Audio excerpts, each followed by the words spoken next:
29 मार्च 2026 को एक powerful transit हो चुका है जिसमें केतु जो है वो मघा नक्षत्र में आए हैं। मघा नक्षत्र का सिंबल राजपाल की या राजगद्दी होती है। मघा नक्षत्र सिंह राशि का पहला नक्षत्र है। सिंह राशि जो है वो सारी राशियों में राजा कहलाती है और इसके जो रूलर प्लैनेट हैं वो हैं सन, जो कि ग्रहों में भी राजा कहलाते हैं क्योंकि सारे प्लैनेट्स इसी के इर्द गिर्द जो है वो रिवॉल्व करते हैं, जो दर्शाते हैं मैजेस्टिक पावर को, रॉयल्टी को और ईगो को। मघा नक्षत्र को रॉयल साइन का दिल माना जाता है और इसका सिंबल है रॉयल थ्रोन, जो दर्शाता है रॉयल्टी को, ईगो को, मैजेस्टिक पावर की सीट को। द मोस्ट इम्पोर्टेंट थिंग जो कि समझने की जरूरत है कि मघा नक्षत्र की रॉयल सीट उसी को मिलती है जो तपस्या करता है। ये एक्चुअली मिलती है पितरों के आशीर्वाद से, सौभाग्य से, आपके पूर्व जन्म के अच्छे कर्मों से और लेगेसी से।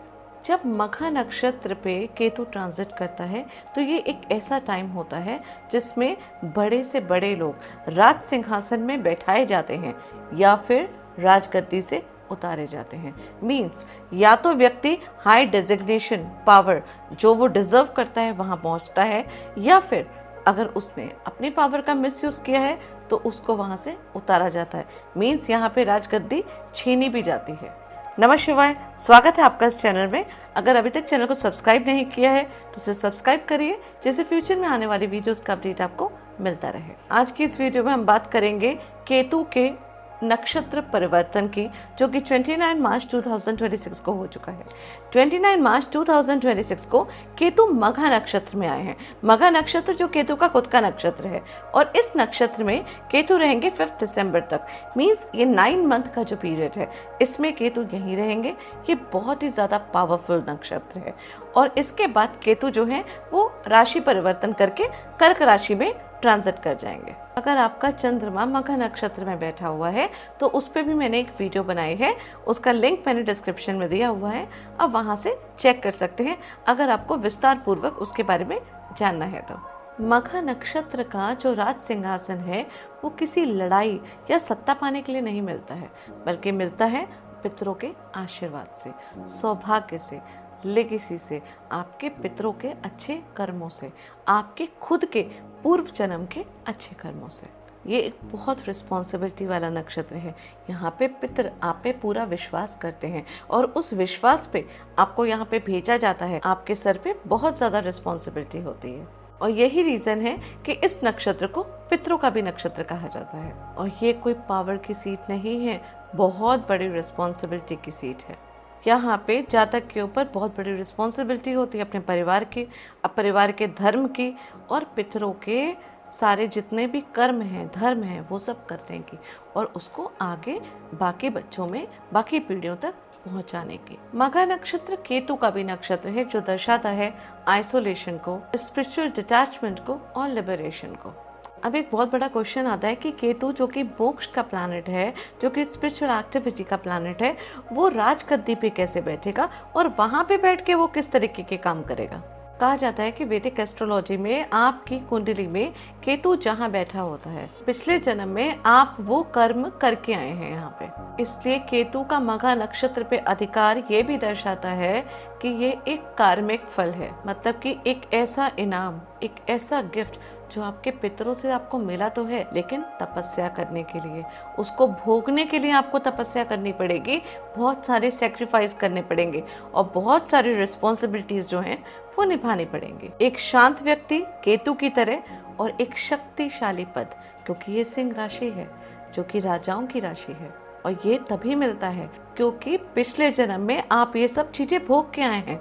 मतलब अगर केतु आपका मघा नक्षत्र में है, मतलब कि पिछले जन्म में आप राजा बन के आए हैं, आपको पता है राज सत्ता कैसे संभालनी है, आपको रिस्पॉन्सिबिलिटी लेनी आती है। और ये बात है कि मघा नक्षत्र में जो भी जातक पैदा होते हैं उनको अथॉरिटी, रिस्पॉन्सिबिलिटी, राज सत्ता या बड़ी डेजिग्नेशन ज़रूर मिलती है, एक रिस्पेक्ट मिलती है, एक अथॉरिटी वाली पोजीशन मिलती है जो दर्शाती है कि पिछले जन्म में आपके अच्छे कर्म थे। आपको पता है कि थ्रोन में कैसे बैठा जाता है। मघा नक्षत्र का केतु के नेचर के विरुद्ध होने का एक और सबक है। ये कहता है कि आपको राजगद्दी संभालनी है मतलब राजा बन के रहना है, लेकिन मोह का त्याग करना है, मतलब कि सन्यासी की भूमिका निभानी है। इसी को कहते हैं तपस्या। तो आप राजा भी बनेंगे, अपने डेजिग्नेशन को प्रॉपरली यूज भी करेंगे, लेकिन बिल्कुल बिना विदाउट मोह। अगर आपने मोह कर लिया, अगर आपने अपने पावर का मिसयूज किया, अगर आपके अंदर ईगो आ गया, तो केतु यहीं पे आपको अलग ले जाएगा। क्योंकि केतु का नेचर क्या है? केतु का नेचर है डिटैचमेंट का। तो यहाँ पे आपको सब चीज़ें मिलेंगी, लेकिन आपको साथ ही में साधु की तरह सब कुछ करना है, मतलब डिटैच्ड होके किसी भी चीज़ में प्रॉपर तरीके से इन्वॉल्व नहीं होना है, उस पर मोह नहीं करना है। और ये बात बिल्कुल क्लियर है कि अगर आपका जन्म मघा नक्षत्र में हुआ है तो आपको सत्ता प्राप्त होगी, आपको राज सिंहासन मिलेगा, आपको एक हाई डेजिग्नेशन मिलेगी या फिर मिल चुकी होगी, अभी तक आपको मिल चुकी होगी। और यहाँ पे आपको अपनी सारी चीज़ों का प्रॉपर यूज करना है, विदाउट मोह, विदाउट ईगो। अगर आप ईगो रखेंगे, मटेरियल चीज़ों पे ऑब्सेस्ड हो जाएंगे, तो केतु क्या करेगा? सब चीज़ें आपसे छुड़वा देगा और आपके हाथ कुछ भी नहीं आएगा। और फिर ऐसा होता है, कई बार देखा गया है कि मघा नक्षत्र में जो पैदा होते हैं जातक, उनके मन में एक इंटेंस इच्छा होती है रिस्पेक्ट पाने की। वो चाहते हैं कि पावरफुल रहें, वो पावर में आए और लोग सब आगे पीछे रिस्पेक्ट करें, क्योंकि पिछले जन्म में वो ऑलरेडी ये सब चीज़ें कर चुके हैं। उन्होंने इतना मान सम्मान प्राप्त किया है, उन्होंने एक राजगद्दी संभाली हुई है, तो इस जन्म में वो एक्सपेक्ट भी करते हैं। लेकिन यहाँ पे आपको चीज़ें तब मिलेंगी जब आप अपनी मटेरियल चीज़ों पे मोह नहीं रखेंगे, अगर आप अपनी पावर का मिसयूज नहीं करेंगे। तभी तो बोला जाता है कि ये हेडलेस, एक केतु जो है वो हेडलेस है, और थ्रोन मतलब राजगद्दी, मतलब एक हेडलेस सन्यासी, एक सन्यासी जो है वो राजगद्दी में बैठा है। बिल्कुल इसी तरीके की भूमिका को निभाना पड़ेगा।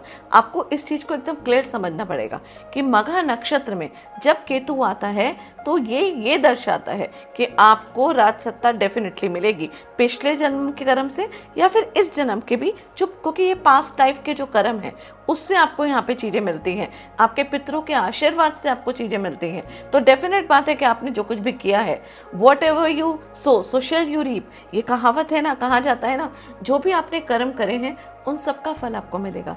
लेकिन साथ ही में आपको उस चीज़ से डिटैच्ड होके रहना है, तभी वो पोजीशन जो है वो आपके साथ टिकी रहेगी। यहाँ पे कभी कभी ऐसा भी होता है, क्योंकि अगर मघा नक्षत्र में आपका खुद का मून मघा नक्षत्र में है तो आपको एक पोजीशन अच्छी मिली होगी, और अगर आपने उस पोजीशन का मिसयूज़ किया होगा अपनी इसी लाइफ में ही, क्योंकि पूरे 18 साल के बाद ये ट्रांजिट हो रहा है, इस 18 साल के बीच में, तो फिर केतु यहाँ पे आपको प्रॉपर रिजल्ट देगा।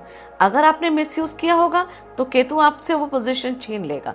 लेकिन अगर आप स्ट्रगल कर रहे हैं एक अच्छे पोजीशन के लिए और आप बिल्कुल सही हैं, आपने डिटैचमेंट रखा है, आपने मोह नहीं रखा है, और आपने अपनी पावर का जो ऑलरेडी आपके पास है उसका मिसयूज़ नहीं किया है, तो यहाँ पे आपको वो चीज़ें मिलेंगी जिसकी आप सपने देख रहे थे। क्योंकि मघा नक्षत्र में केतु के आने का मतलब है कि आपको राजगद्दी तो प्राप्त डेफिनेटली होगी। अब ये चीज़ सभी को समझने की ज़रूरत है, सारी राशियों को समझने की ज़रूरत है कि ये एक फैंटास्टिक नक्षत्र है जो कि बहुत ही अच्छा ट्रांजिट हुआ है। और ये 9 महीने का जो पीरियड है ना, इस पीरियड में आपको वो सब चीज़ें मिलेंगी जिस चीज़ के लिए आप स्ट्रगल कर रहे थे, लेकिन साथ ही में आपको ये ध्यान रखते हुए उस चीज़ों को यूज़ करना है।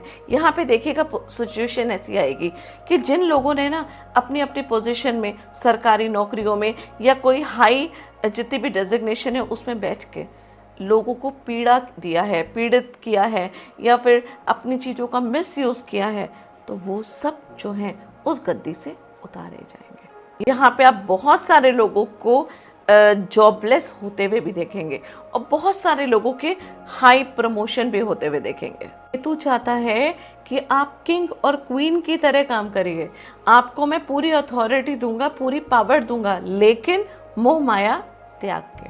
मघा नक्षत्र की स्टोरी ही यही है, वो यही दर्शाता है कि एक अच्छे राजा की निशानी वही होती है जो कि सत्ता का ध्यान रखता है, सबके बारे में सोचता है और उस चीज़ से मोह नहीं रखता है। अपने वंश की परंपरा को आगे बढ़ाता है। मतलब कि आपकी ड्यूटी है, पितरों का आशीर्वाद आपको मिला हुआ है। पित कभी यहाँ पे ये भी सिचुएशन आती है, कहते हैं कि जो हमारे पितर हैं ना, वहाँ से कुछ काम जो है उनके अधूरे छूट गए हैं, तो उनमें से ही कोई व्यक्ति जो है वो दोबारा पैदा होता है मघा नक्षत्र में। यहाँ पे मतलब आपको अपने पितरों के अधूरे काम पूरे करने हैं। आपको ये लेगेसी, ये जो है ना, उनके कर्मों से, उनके अच्छे कर्मों से और आपके अच्छे कर्मों से मिली है ये पोजीशन। तो इस पोजीशन में आपको प्रॉपर तरीके का पावर मिलेगा, और लेकिन आपको वो काम जो है वो करने होंगे।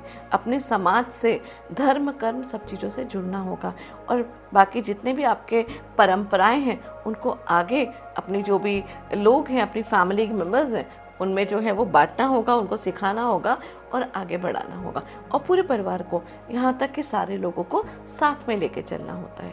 ये मघा नक्षत्र का रूल है, और मघा नक्षत्र का एक्चुअली कहानी ही यही है, वो कहता ही यही है। जो व्यक्ति सेवा करता है, धर्म का पालन करता है और रिस्पॉन्सिबिलिटी को स्पिरिचुअल तरीके से निभाता है, वो मघा नक्षत्र का असली जो है वो अर्थ है। और ये बात बिल्कुल फैक्ट है कि अगर आप मघा नक्षत्र में पैदा हुए हैं, आपका कोई भी प्लैनेट मघा नक्षत्र में है, तो ये ट्रांजिट का इफेक्ट आपकी लाइफ में बहुत ज़्यादा पड़ेगा।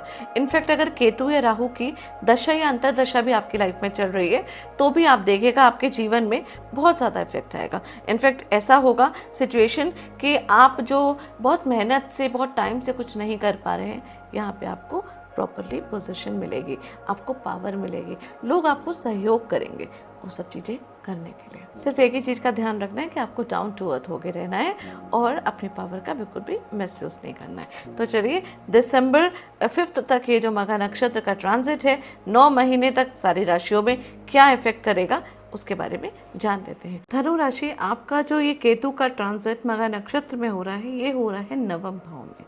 नवम भाव जो सबसे बड़ा हाउस होता है, क्योंकि नवम भाव पिता का स्थान होता है, धर्म का स्थान होता है, लक का स्थान होता है, हमारे भाग्य का स्थान होता है, जिसमें केतु आया है। ये केतु की बहुत अच्छी पोजीशन है। आपके भाग्य के घर में केतु बैठे हुए हैं, जो कि मघा नक्षत्र में आए हैं। मघा नक्षत्र पितरों का नक्षत्र है। इसमें पूर्व जन्म के आपके जो पुण्य है उसका फल प्राप्त होता है, और ये किस्मत का है, मतलब कि किस्मत आपका बहुत ज़्यादा साथ देगी। पिछले जन्म के, इनफैक्ट इस जन्म में भी जो जो आपने अच्छे काम करे हुए हैं, उन सब का पूरी तरीके से आपको फल मिलेगा, जिससे आपका भाग्य जो है और ज़्यादा इन्हांस होगा। हम लोग की कुंडली में जो पंचम भाव होता है वो होता है हमारा प्रारब्ध, मतलब पिछले जन्म के हमारे कर्म, और ये नवम भाव जो है ये हमारी किस्मत का हाउस होता है।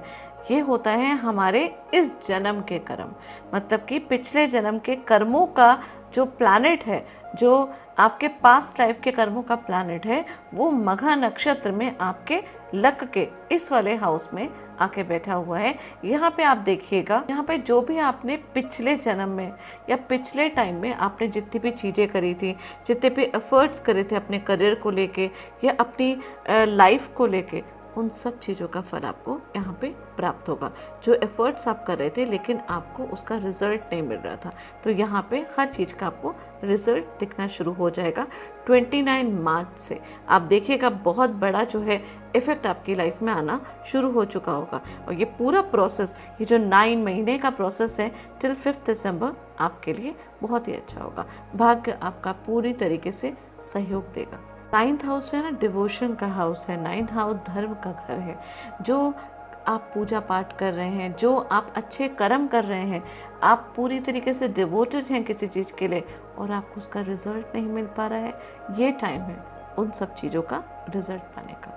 आप देखिएगा सडनली आप सोचेंगे कि जो पूजा पाठ में पहले भी कर रहा था वही पूजा पाठ में आज भी कर रहा हूँ, लेकिन अब मेरी तुरंत बातें जो हैं वो सुनी जा रही हैं, तुरंत मेरे सारे काम हो रहे हैं। तो इस समय करे हुए सारे काम, इस समय करे हुए सारे मंत्र, सारी पूजा, हर चीज़ का फल जो है वो आपको स्पीड से प्राप्त होगा। ये जो है ना भाग्य का स्थान तो है, और साथ ही में ये सरेंडर का भी स्थान है।